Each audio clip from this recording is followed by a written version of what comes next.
Puji nama Tuhan, Shalom. Diberkati pagi hari ini, amin. Mari bersama-sama kita siapkan hati. Kita akan siap masuk di dalam ibadah pagi hari ini. Kami percaya Tuhan Kau ada di setiap musim hidup kami Tuhan. Kami percaya Tuhan dimanapun kami berada. Kami percaya Engkau hadir memenuhi setiap hidup kami, memenuhi setiap hati kami. Dan tiba saatnya Tuhan kami mau memberikan hati kami untuk menyembah-Mu, memberikan hati kami untuk memuji-Mu. Dan sebentar kami mau siap untuk beribadah Tuhan. Kami percaya nama-Mu diagungkan atas setiap kami. Dimuliakan nama-Mu, hanya di dalam satu nama Tuhan kami Yesus Kristus. Haleluya. Amin. Ini pujian kami Tuhan.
tidak ada Tuhan yang seperti Engkau.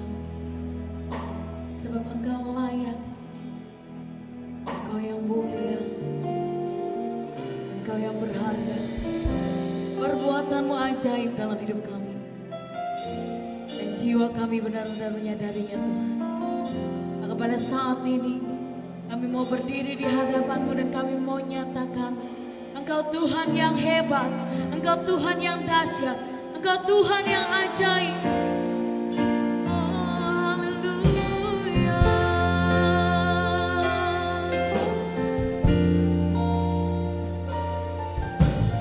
Besar dan ajaiblah karya-Mu, adil dan benarlah jalan-Mu. Raja segala bangsa yang maha kuasa, mulia nama-Mu. Kau besar Tuhan, besar dan ajaiblah karya-Mu, adil dan benarlah jalan-Mu. Raja segala raja yang maha kuasa, mulia nama-Mu. Layaklah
sama-sama katakan amin. Haleluya, puji nama Tuhan. Berikan suara-suara yang untuk Tuhan Allah kita. Sebab Dia telah memberikan sukacita yang sungguh sangat melimpah.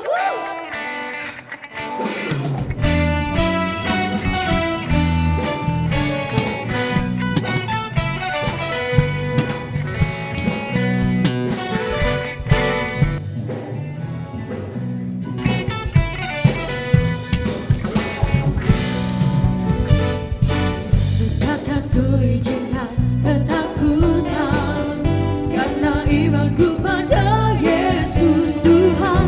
Tak ada alasan tawar hati, karena Yesus ada di sini.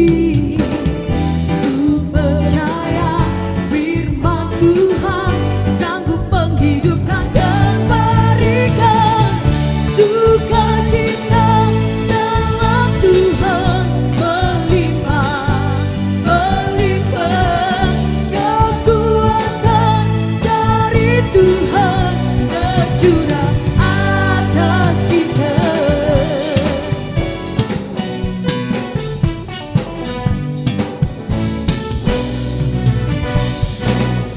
Takkan ku izinkan ketakutan, karena imanku pada Yesus Tuhan.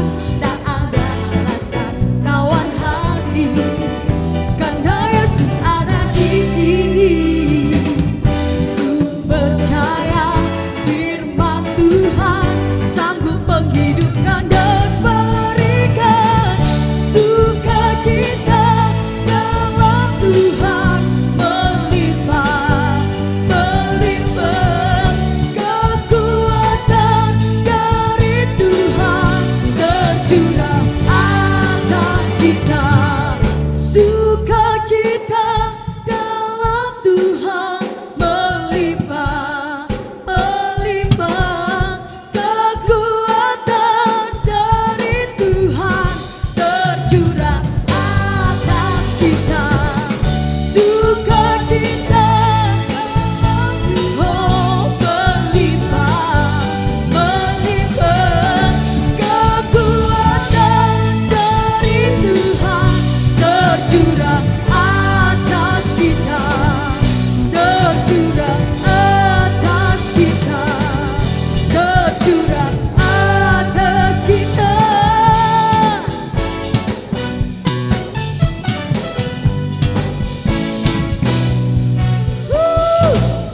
Suara-suara yang lebih meriah lagi buat Yesus Tuhan, Allah kita yang layak ditinggikan.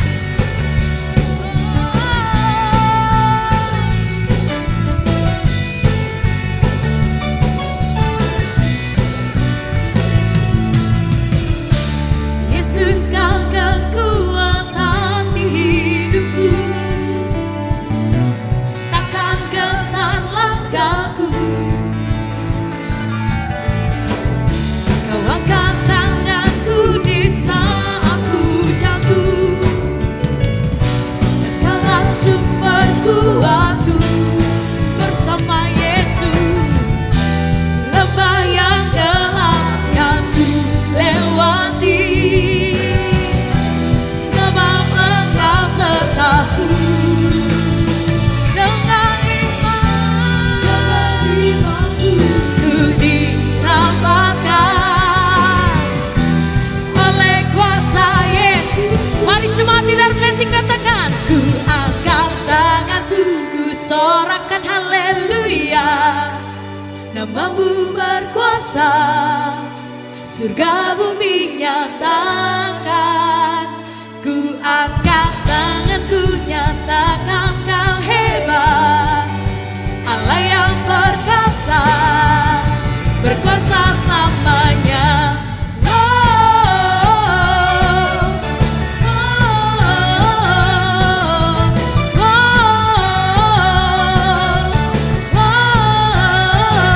Yesus, Yesus, Kau kekuatan di hidupku, dan takkan ku gentar.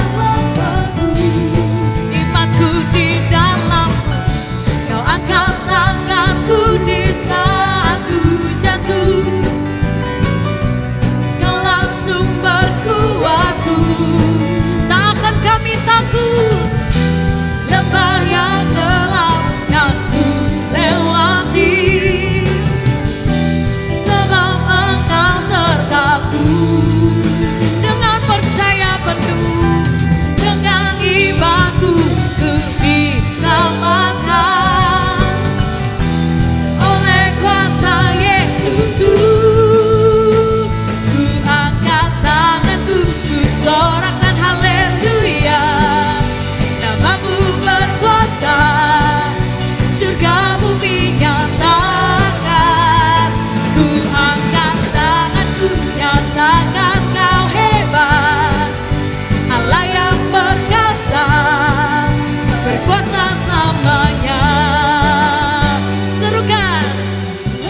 angkat tanganku, ku sorakan haleluya. Namamu berkuasa, surga bumi nyatakan. Ku angkat tanganku, nyatakan kau hebat, Allah yang perkasa, kuasa selamanya. Ku angkat tanganku, ku sorakan haleluya. Namamu berkuasa, surga bumi nyatakan. Ku angkat tanganku, nyatakan kau hebat, Allah yang perkasa, berkuasa selamanya.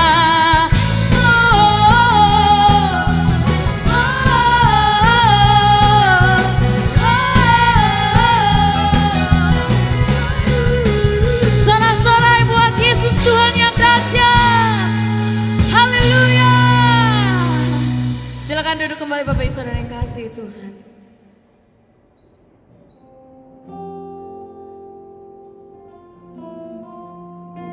Terima kasih Tuhan. Engkau Allah yang selalu beserta dengan kami.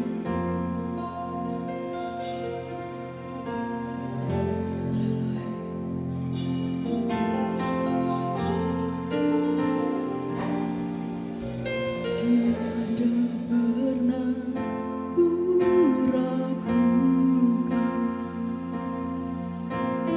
kasih setiamu ya Tuhan. Setiap waktu dalam hidupku tak pernah kau tinggalkan. Meski langit tampak suram,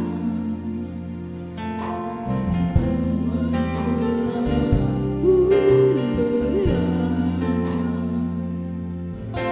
Hadapi badai, lewati gelombang, tak pernah kau tinggalkan diriku.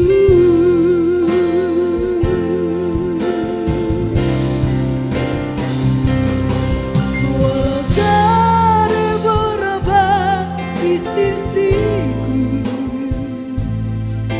kau tetaplah Allah penolongku.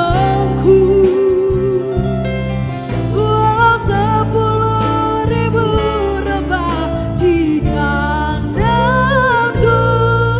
takkan ku goyah sebab Yesus sertaku. Haleluya. Tiada pernah ku ragukan kasih setiamu ya Tuhan. Setiap waktu dalam hidupku tak pernah kau tinggalkan. Meski langit tampak suram, awan gelap pun berada. Kami percaya, kami menghadapi badai bersama dengan Kau. Kami akan terbang tinggi bagai Raja Wali di bawah naungan sayap-Mu Tuhan. Kau tinggalkan diriku.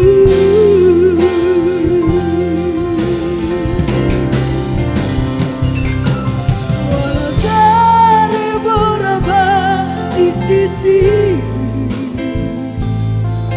kau tetaplah Allah penolongku. Walau 10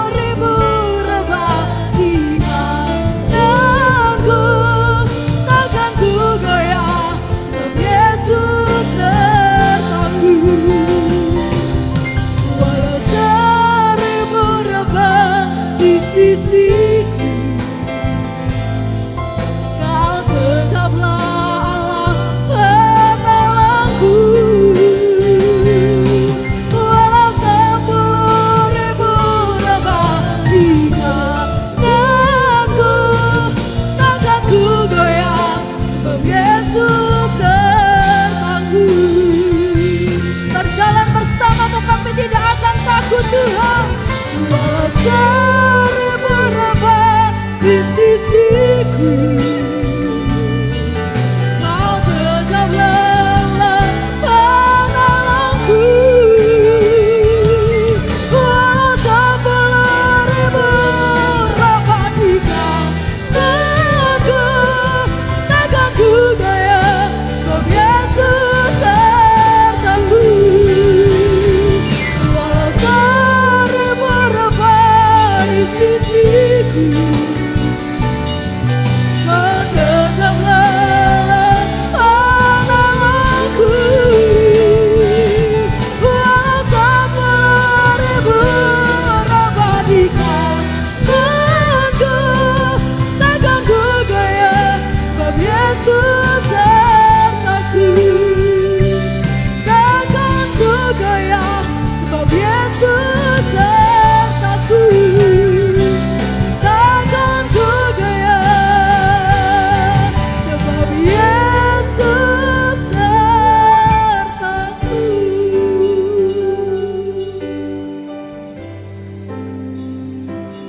Terima kasih Tuhan buat hari ini. Kami mau mendengarkan kebenaran firman-Mu. Kiranya firman-Mu yang menjadi kekuatan di dalam hidup kami. Kiranya firman-Mu menjadi rema di dalam hidup kami. Bawa kami berjalan, berdiri di atas firman-Mu. Terima kasih Tuhan. Memberkati hamba-Mu yang akan menyampaikan firman-Mu. Kiranya roh hikmat Tuhan berikan atas hamba-Mu. Terima kasih Bapa. Terpujilah Engkau kekal sampai selamanya. Di dalam nama Tuhan Yesus kami berdoa dan mengucap syukur. Haleluya. Amin.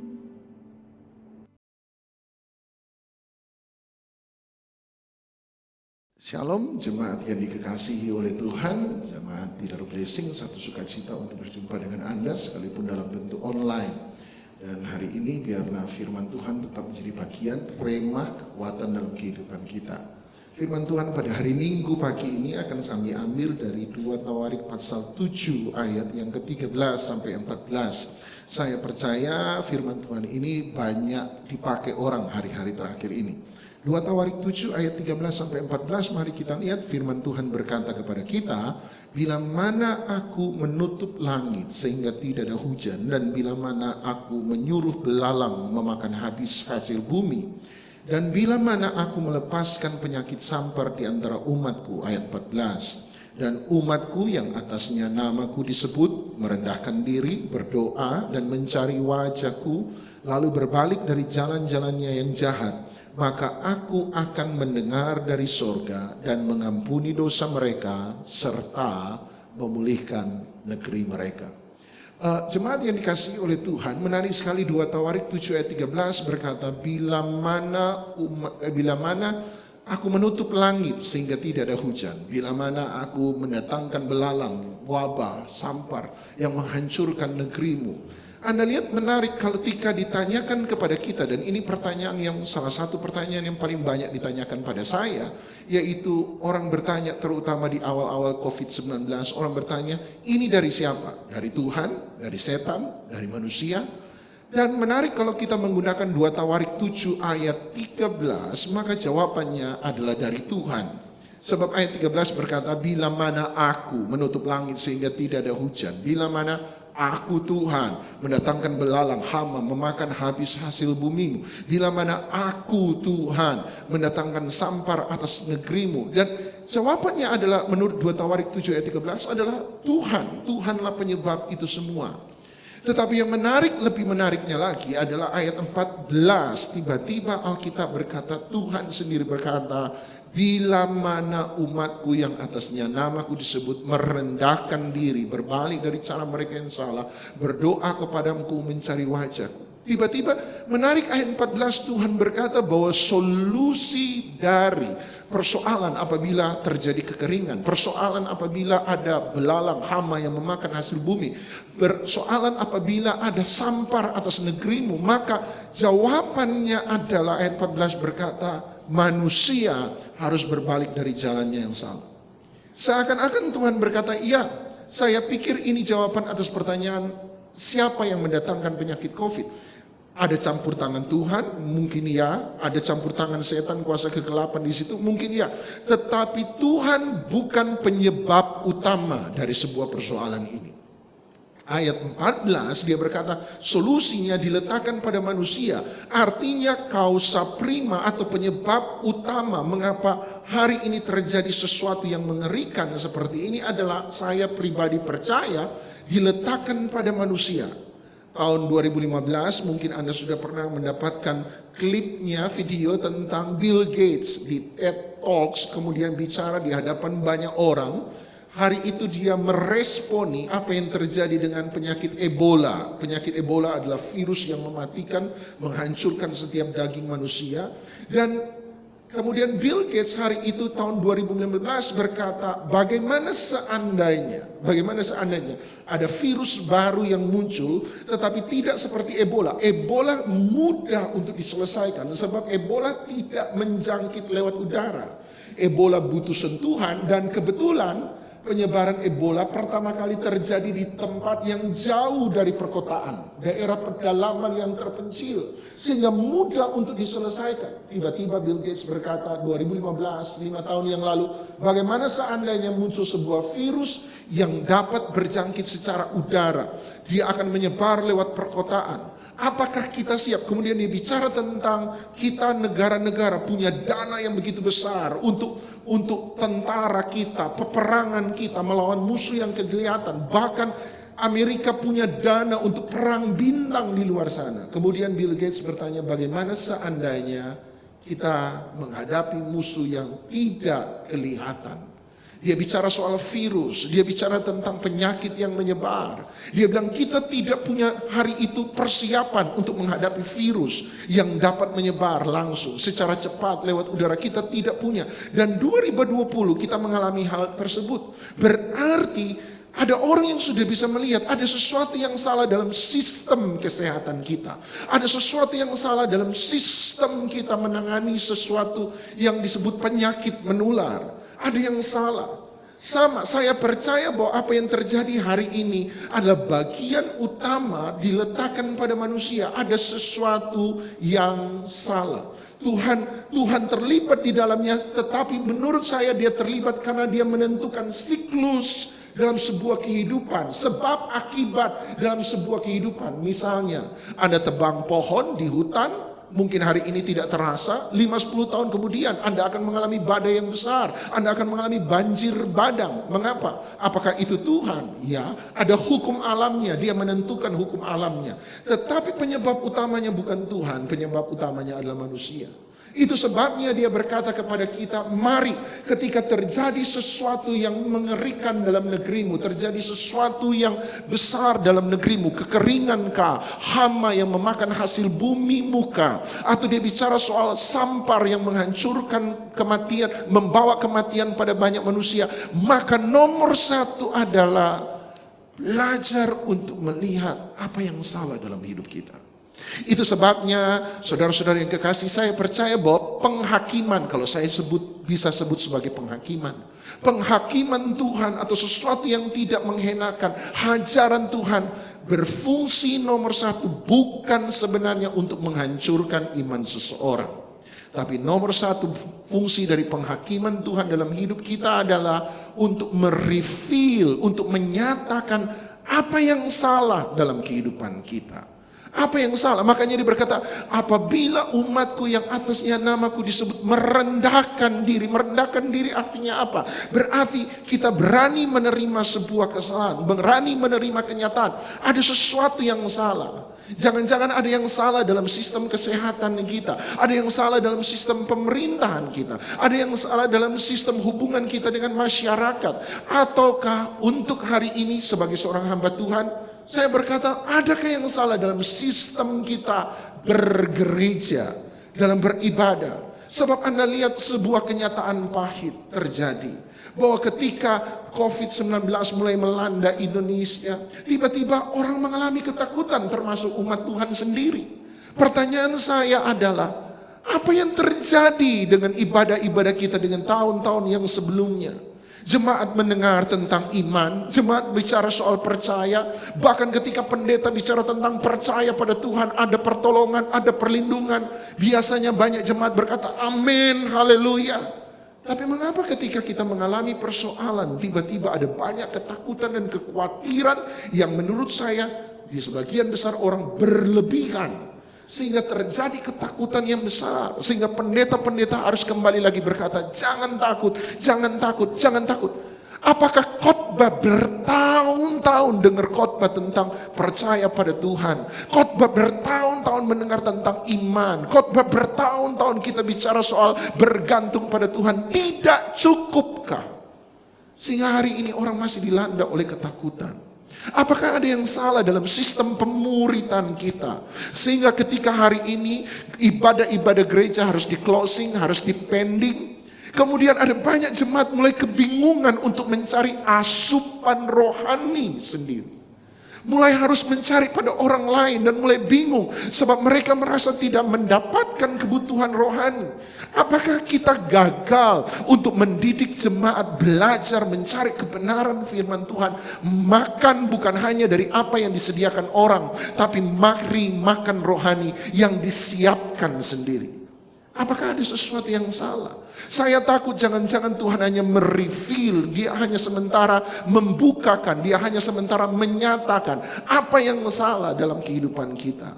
Saya percaya bahwa COVID-19 ini pasti akan berlalu.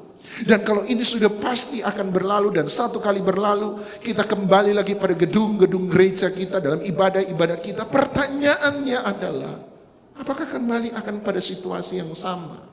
Kita menaruh kebergantungan kehidupan rohani kita, kedewasaan rohani kita hanya dari khotbah demi khotbah di hari Minggu saja? Ataukah kita mulai belajar membangun kehidupan rohani kita di setiap rumah kita ketika kita membaca firman berhubungan dengan Tuhan? Anda lihat dia sementara mereveal. Saya percaya bahwa fungsi dari penghakiman Tuhan nomor satu adalah menyatakan apa yang salah. Nomor dua, saya percaya fungsi dari penghakiman Tuhan, sesuatu yang tidak mengenakan terjadi dalam hidup kita. Nomor dua adalah untuk memurnikan. Untuk memurnikan. Saya sering kali dengar orang kemudian mengambil bagian dari ayat firman Tuhan tentang Nuh dan berkata Tuhan tidak akan menghukum dunia ini dengan air bah, melainkan dengan api. Kemudian asosiasi orang tentang api adalah bicara tentang kiamat, api yang membakar.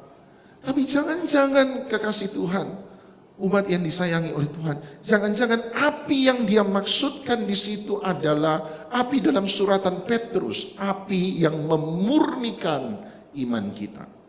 Coba Anda pergi ke Sefanya pasal 3, Anda akan temukan Tuhan berkata, aku akan mengirimkan apiku, aku akan menghancurkan bangsa-bangsa, aku akan memusnahkan kerajaan-kerajaan. Sefanya pasal 3. Dia bicara tentang api yang menghancurkan bangsa-bangsa. Tapi anehnya ayat berikutnya, kalau saya tidak salah ayat 6. Tiba-tiba Tuhan berkata, supaya aku bisa menaruh mulut bibir yang suci atas para bangsa. Tunggu dulu.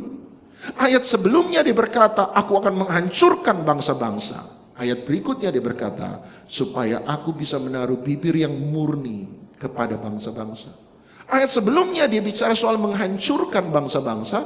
Ayat berikutnya dia bicara soal bibir yang murni kepada para bangsa. Jangan-jangan yang dia maksudkan menghancurkan di sana adalah menghancurkan kejahatan, memurnikan ulang. Itulah api pemurnian, dan jangan-jangan hari ini adalah api pemurnian Tuhan. Saya suka berkata kepada teman-teman, hari ini akan terlihat jelas mana 5 gadis bijaksana, mana 5 gadis yang bodoh. Hari ini akan terlihat jelas mana gereja yang siap dan gereja yang sebenarnya tidak siap. Hari ini akan terlihat dengan jelas mana orang Kristen yang sungguh-sungguh dengan Tuhan, punya kehidupan rohani yang kuat di dalam Tuhan, dan orang Kristen yang hanya bergantung kekristenannya kepada seorang yang bernama pendeta A, pendeta B, pendeta C. Anda lihat hari ini adalah hari pemurnian, hari yang memurnikan untuk melihat apa yang terjadi dengan iman kita. Dan nomor 3, sifat dari penghakiman Tuhan, saya percaya bukan hanya untuk reveal, menyatakan kesalahan. Bukan hanya untuk memurnikan, tetapi yang ketiga, untuk membawa kita kembali kepada kehendak, rencana, dan jalan-jalan Tuhan. Beberapa waktu yang lalu saya dan teman-teman saya suka bicara tentang Zoom meeting. Kami punya pertemuan setiap hari Senin malam. Kami Zoom meeting. Dan di tengah-tengah Zoom meeting kami ada istilah yang muncul pada waktu itu. Tuhan sementara, ada satu teman saya berkata, Tuhan sementara membelokkan kita kembali kepada hatinya Tuhan. Kami suka istilah itu. Tuhan sementara membelokkan. Anda lihat, Anda harus mengerti bahwa ada perbedaan antara ujian dan pencobaan. Kita sudah pernah belajar perbedaan antara ujian dan cobaan adalah terletak pada tujuan akhir. Ujian dan pencobaan sama-sama ada berfungsi untuk menyatakan apa yang salah. Sama seperti tadi yang saya katakan. Dia mereveal apa yang salah. Tetapi Tuhan tidak pernah mencobai. Kenapa? Sebab pencobaan sekalipun menyatakan apa yang salah, tetapi tujuan akhir dari pencobaan adalah untuk menghancurkan orang itu. Iblis mencobai ketika dia menyatakan apa yang salah, dia menggunakan kesalahan Anda dan saya supaya kita hidup dalam rasa bersalah, kita mengambil keputusan yang salah. Dia menggunakan yang salah untuk menghancurkan iman kita.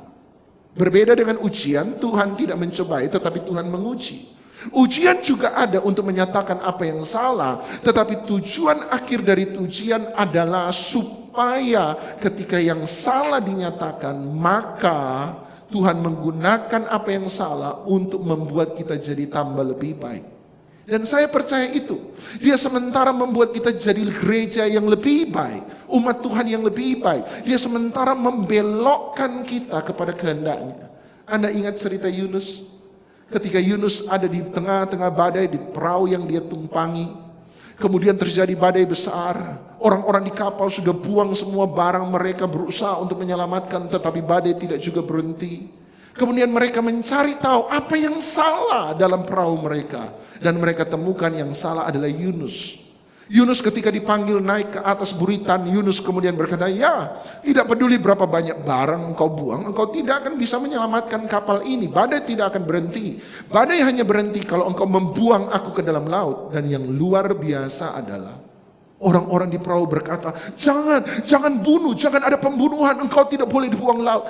Orang-orang di dalam kapal bertobat, mereka bertobat sungguh-sungguh, mereka berusaha menyelamatkan Yunus, mereka bertobat pada Tuhan, mereka berseru, mereka buang harta benda mereka supaya kapal menjadi lebih ringan, supaya mereka bisa selamat. Tetapi itu tidak mengubah apapun juga. Kenapa? Sebab Tuhan meletakkan solusi bukan kepada mereka yang percaya. Tuhan meletakkan solusi dari sebuah persoalan kepada mereka yang sudah percaya. Kembali ke 2 Tawarik 7:14, dia berkata, apabila umatku yang atasnya namaku disebut. Dia tidak bicara tentang umat yang namanya tidak disebutkan Tuhan dalam hidup mereka. Dia tidak bicara pada bukan umat Tuhan. Dia bicara kepada umat Tuhan. Engkau yang harus berubah. Engkau kembali bertobat. Kembali pada jalur dan kehendaknya Tuhan. Mengapa?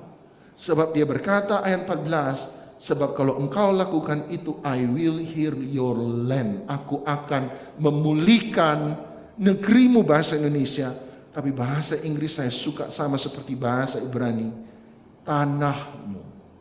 Kenapa dia bicara soal tanah? Sebab tanah bicara tentang menabur dan menuai. Anda lihat jemaat Tuhan tidak blessing. Kalau Anda dan saya bisa mengubah dari cara kita yang salah, paradigma yang kita yang salah, cara beribadah, definisi gereja kita yang salah. Gereja sesungguhnya bukan hanya sekedar ibadah, tetapi setiap kita Bicara tentang bagaimana kita mendewasakan rohani. Bagaimana berarti menjadi gereja yang sesungguhnya. Kalau kita bisa lakukan itu, maka tanah kita akan dipulihkan. Dan semua yang kita tabur, satu kali akan kita tuai jauh lebih besar daripada sebelumnya. Saya percaya ini. Biarlah saya titipkan satu hal ini pada Anda. Hari ini adalah hari penaburan dan kita akan melihat tuaian yang besar.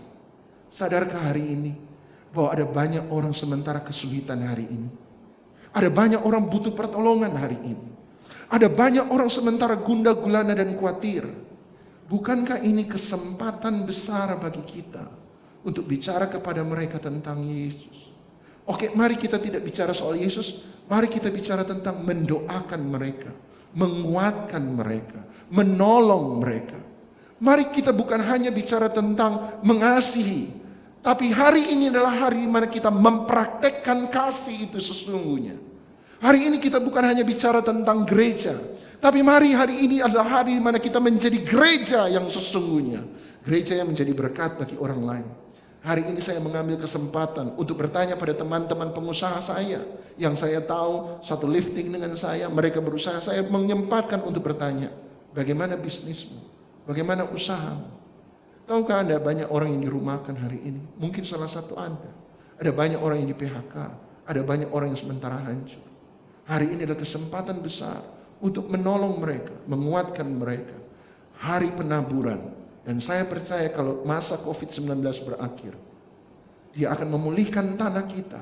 Dan kita akan melihat tuaian yang besar terjadi. Kalau kita menolong mereka yang rusak dan hancur, mari mulai dengan saudara-saudara kita. Kalau punya kelebihan, mulai dengan orang-orang di sekitar kita. Punya lagi kelebihan orang-orang di luar sana yang jauh lebih banyak. Tapi ini adalah hari untuk menabur. Hari untuk menjadi gereja. Hari untuk menjadi orang Kristen yang sesungguhnya. Hari untuk melihat, kalau saya tabur, saya percaya ada tuaian yang besar. Sadarkah Anda dalam kisah Ishak? Ketika Ishak menabur di masa kelaparan, Tuhan memberkati dia 100 kali lipat di tanah Gerar. Saya percaya di masa kelaparan, tabur kalau Anda bisa tabur, kata-kata, ucapan, penguatan Anda.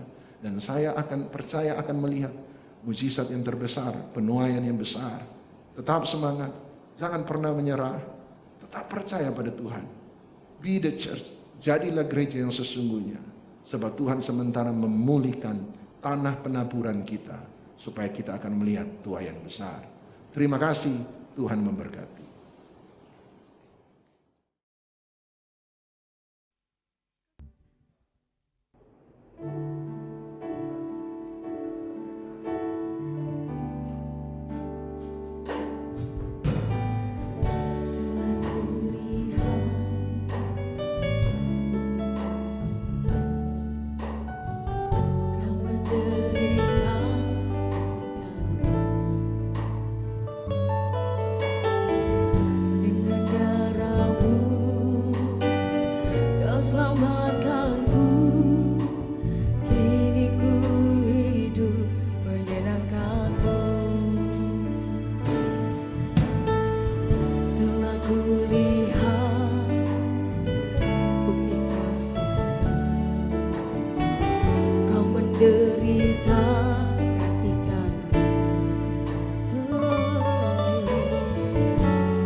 Tercurah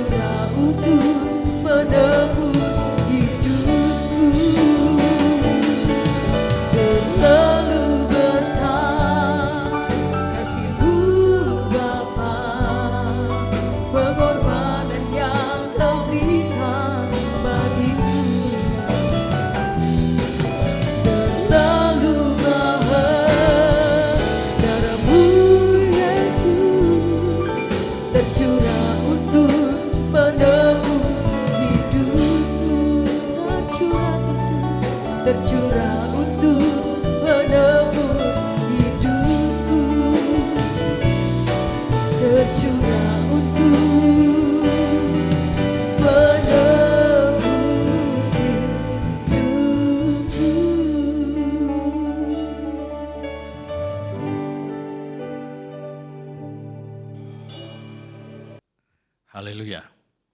Bapak Ibu, saudaraku yang dikasihi Tuhan, jemaat GBI Tidar Blessing dimanapun saudara berada. Hari ini kita akan masuk di dalam perjamuan kudus. Kita akan berdoa. Bapa di sorga, terima kasih buat kasih dan anugerah Tuhan. Terima kasih buat kebenaran firman Tuhan yang sudah sangat memberkati kami, yang membukakan mata hati rohani kami, sehingga kami mengerti apa yang menjadi maunya Tuhan dalam hidup kami. Terima kasih Bapak, kami bersyukur kalau hari ini Engkau izinkan kami boleh ambil bagian di dalam perjamuan kudus. Berkati setiap jemaat Tuhan dimanapun mereka berada.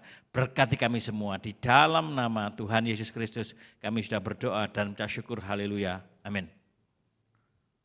Saudaraku yang dikasihi Tuhan, hari ini kita boleh masuk di dalam perjamuan kudus, persekutuan dengan tubuh dan darah Yesus. Dan kami percaya, walaupun kita tidak berjumpa face to face, tatap muka, tapi percayalah, kuasa Tuhan tidak bisa dibatasi oleh ruang dan waktu. Dimanapun saudara berada, mari lakukan perjamuan kudus hari ini dengan penuh hikmat, dengan penuh sukacita, karena ada makna yang dalam di dalamnya, ada kuasa yang akan dinyatakan. Dan kami percaya, persekutuan dengan tubuh dan darah Yesus itu akan membuat kita mengalami sesuatu yang dahsyat atas hidup kita. Untuk itu Bapak Saudara kasih Tuhan, hari ini kita diingatkan kembali akan korban. Yesus sudah rela mati di atas kayu salib. Untuk apa? Untuk menjalani hukuman atas dosa kita. Sebenarnya kita yang harus dihukum, sebenarnya kita yang mengalaminya. Tapi karena cintanya, karena kasihnya kepada kita semua, Tuhan Yesus rela mati di atas kayu salib, rela diolok, dihina, diludahi, bahkan disiksa. Apa yang keluar dari perkataan Tuhan Yesus? Ampuni Bapa mereka karena mereka tidak tahu apa yang mereka perbuat. Dan hari ini kita boleh diingat kembali. Mari angkat roti tinggi dan dengar firman Tuhan. Sebab apa yang telah kuteruskan kepadamu telah aku terima dari Tuhan, yaitu bahwa Tuhan Yesus pada malam waktu ia diserahkan mengambil roti. Dan sudah itu ia mengucap syukur atasnya. Ia memecah-mecahkannya dan berkata, inilah tubuhku yang diserahkan bagi kamu. Perbuatlah ini menjadi peringatan akan aku.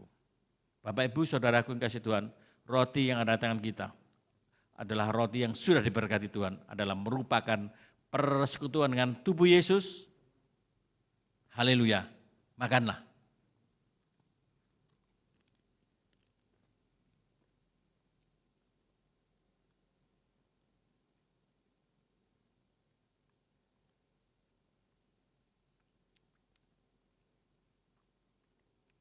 Mari Bapak Saudaraku yang dikasihi Tuhan dimanapun saudara berada, angkat cawan tinggi dan dengar firman Tuhan. Demikian juga ia mengambil cawan sesudah makan lalu berkata, cawan ini adalah perjanjian baru yang dimeteraikan oleh darahku. Perbuatlah ini setiap kali kamu meminumnya menjadi peringatan akan aku. Cawan anggur yang di tangan kita, cawan anggur yang sudah diberkati Tuhan adalah merupakan persekutuan dengan darah Yesus. Haleluya, minumlah.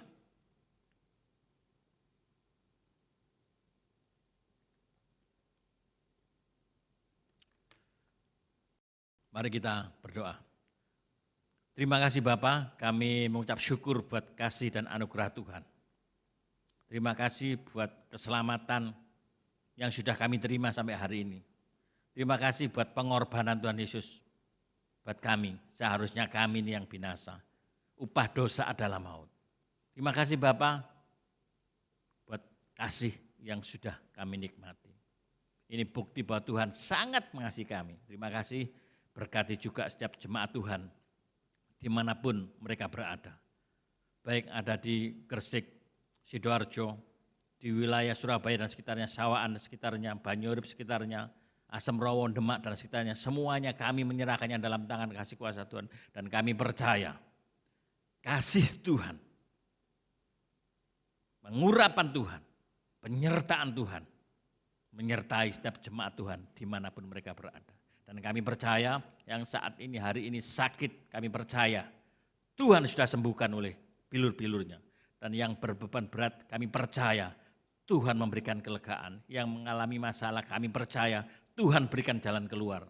Dan yang berkekurangan kami percaya Tuhan sudah cukup. Dan kami berdoa di dalam nama Yesus. Tuhan biar belas kasihan Tuhan turun atas setiap jemaat Tuhan dimanapun mereka berada. Khususnya jemaat GBI Tidar Blessing Tuhan. Kami percaya mereka ada dalam tangan Tuhan. Mereka ada dalam perlindungan Tuhan. Terima kasih, kami percaya sesuai dengan janji kebenaran firman Tuhan.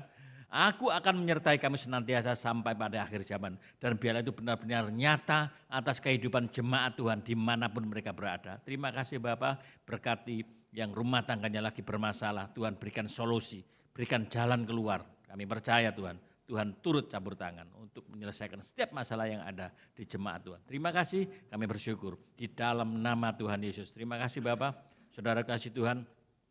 Bila hari ini kita bersama-sama boleh menerima berkat yang dari Allah Bapa, anaknya yang tunggal, Tuhan Yesus Kristus, serta persekutuan Roh Kudus yang memberkati, yang menolong, yang memulihkan, yang menyertai mulai hari ini sampai Maranatha. Tuhan Yesus datang kedua kali. Di dalam nama Tuhan Yesus Kristus yang percaya diberkati Tuhan, sama-sama katakan amin.